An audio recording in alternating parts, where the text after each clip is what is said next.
aad iyo aad aan kaga mahadcelinaynaa soo dhoweynta diiran iyo sida quruxda badan oo sharafta iyo mas'uuliyadda ku jirta oo aad noogu soo dhoweyseen caasimadda muqdisho. runtii socodka annaga iyo ujeedkaan u nimid waxaa sheegay wasiirka. waxaan u nimid inaan ka qayb galno shirkii NCC-ga. waxaan ku nimid martiqaadkii madaxweynaha jamhuuriyadda federaalka ee Soomaaliya mudane xasan sheekh maxamuud uu noo soo diray in shirkii saddexaad fadhigiisii saddexaad ee NCC-ga uu noo furmaayo ajandayaalkii horey u jirayna la dhammaystirayo ayadoo dalka uu ku jiro shaqooyin muhiim ah iyo howlo cusub oo aad iyo aad ummadda Soomaaliyeed iyo shacabka Soomaaliyeed badan u ah la wado sidii loo sii dardargelin lahaa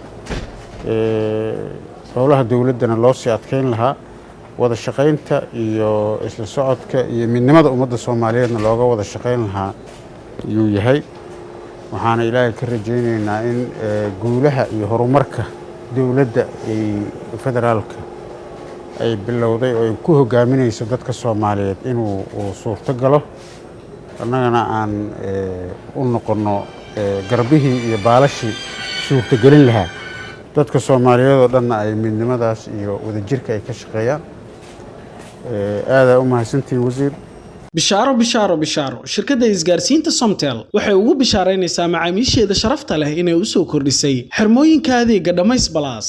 waa xirmooyin mobile internet unlimited oo aad u qiimo jaban kuwaas oo shirkaddu ay ugu talagashay macaamiisha shirkadda isgaarsiinta Somtel.